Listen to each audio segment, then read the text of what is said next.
अस्सलाम वालेकुम। Today we will discuss organs and organ systems in humans. Last time हमने देखा है कि ऑर्गन सिस्टम प्लांट्स के अंदर कौन से होते हैं।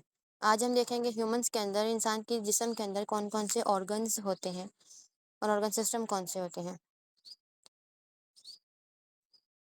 The first one is heart. Heart का क्या फंक्शन है? हार्ट एक मस्कुलर ऑर्गन है। मस्कुलर मीन्स ये है कि ये मूव कर सकता है, कॉन्ट्रैक्ट करता है और रिलैक्स करता है। जो चीज़ मूव कर सके उसको हम मस्कुलर ऑर्गन बोलते हैं, जैसे हमारे मसल है। तो हार्ट भी मसल्स का बना होता है। इसका फंक्शन क्या होता है? It pumps blood through out the body.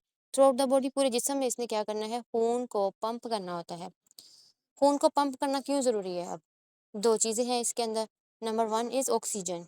खून पंप करेगा तो ऑक्सीजन पूरी बॉडी में जाएगी। Number two is the nutrients. खून पंप करेगा तो न्यूट्रेंट्स पूरी बॉडी में जाएंगे। न्यूट्रेंट्स मीन वो ग़िज़ा जो आप लोगों ने खाई है वो स्टमक से खून में चली जाती है। तो वो जो ग्लूकोज है वो हर सेल तक पहुंचाना है। इसी तरह से ऑक्सीजन भी हर सेल तक पहुंचानी है। थर्ड वन, तीसरी चीज़ है रिमूविंग वेस्ट प्रोडक्ट्स। अब सेल्स के अंदर जो वेस्ट मटेरियल होता है लाइक कार्बन डाइऑक्साइड गैस, तो वो भी तो हमने वहाँ से बाहर निकालनी है। वो भी किसने निकालनी है? ब्लड ने।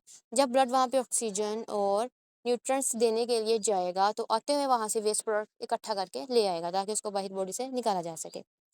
The second organ is lungs. फेफड़े हमारे क्या काम करते हैं? ब्रीथिंग करते हैं। सांस लेने का जो प्रोसेस है ये फेफड़ों की वजह से होता है। अब सांस जब हम लेते हैं तो इसमें दो चीज़ें हो रही हैं, एक्सचेंज ऑफ गैसेज हो रहा है। जब हम इनहेल करते हैं हवा हमारे अंदर जाती है तो ऑक्सीजन हम अंदर लेके जाते हैं। जब हम एक्सहेल करते हैं तो CO2 हमारी बाहर आती है। तो इस तरह से ऑक्सीजन एंड CO2 बॉडी और एनवायरनमेंट के दरमियान में मूव करते हैं। Third one is brain. दिमाग हमारा जो है वो हमारा कंट्रोल सेंटर है। हमारी हर चीज़ को उसने कंट्रोल करना होता है। डिफरेंट ऑर्गन्स के अंदर जो कोऑर्डिनेशन है वो भी ब्रेन ने लेकर आना है।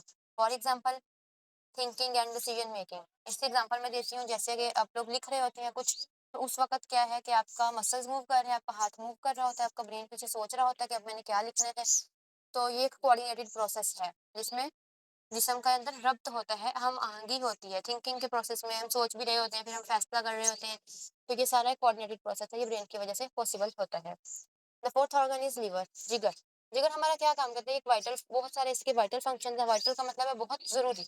यानी अगर लिवर अपना काम नहीं करेगा तो we are dead.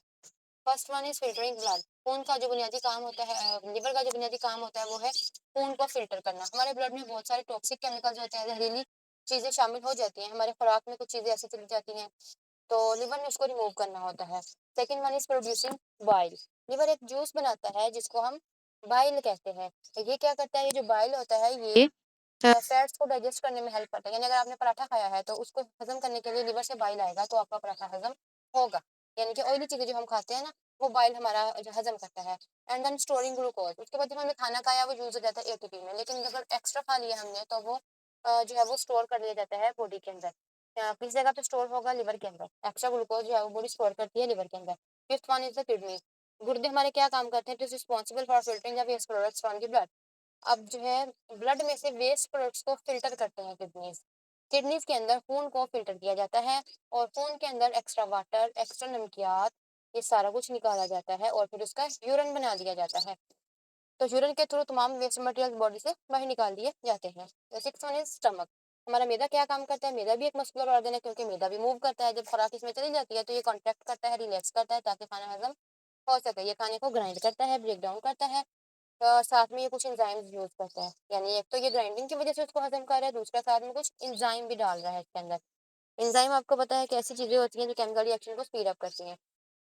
Then the second last is intestine. Intestine मतलब आंत। हमारे पास छोटी आंत होती है और बड़ी आंत होती है, small intestine and large intestine. ये जो आंतें होती हैं ये लॉन्ग ट्यूबुलर ऑर्गन्स है, लंबी होती हैं और ट्यूबुलर ऑर्गन्स होते हैं। ये हमारे फूड को डाइजेस्ट करने में हेल्प करती है। यानी कि जो खाना है वो स्टमक में तो डाइजेस्ट होता ही है, लेकिन अगर कुछ डाइजेस्ट होने से रह जाए तो वो जो बचा कुचा डाइजेशन है वो हमारे इंटेस्टाइन में होता है। उसके बाद जज़ब होता है, एब्जॉर्ब न्यूट्रिएंट्स। खाना जब ग्राइंड हो जाता है ग्राउंड लेवल तक, ग्लूकोज के लेवल तक, तो उसके बाद वो चला जाता है ब्लड में। हमने कहा था कि वो चला जाएगा, तो वो कहाँ से जाएगा? वो आंतों से ही जाएगा ब्लड के अंदर। Last one is pancreas. Pancreas लबलबा कहते हैं हम इसको उर्दू में। ये क्या करता है? ये भी डाइजेस्टिव एंजाइम्स प्रोड्यूस करता है। उसके अलावा ये हार्मोन्स प्रोड्यूस करता है लाइक इंसुलिन और ग्लूकागॉन। पेंक्रियाज जो है ये स्टमक के नीचे लगा होता है। तो आपने सुना होगा कि शुगर को कंट्रोल करता है ये। अगर हमारी बॉडी में शुगर बढ़ जाए तो इसमें एक hormone banana that is glucagon, वो शुगर को कम कर देता है। शुगर को ज़्यादा कर देता है और इंसुलिन जो है वो शुगर को कम कर देती है। तो उसके अलावा ये क्या कर रहा है, ये डाइजेशन में हेल्प कर रहा है। अब डाइजेशन में लीवर भी हेल्प कर रहा है क्योंकि वो फैट के मेटाबॉलिज्म कर रहा है। डाइजेशन में हमारा पैंक्रियाज भी हेल्प कर रहा है क्योंकि ये भी कुछ एंजाइम देता है इंटेस्टाइन को ताकि वो खुराक को हजम कर सके।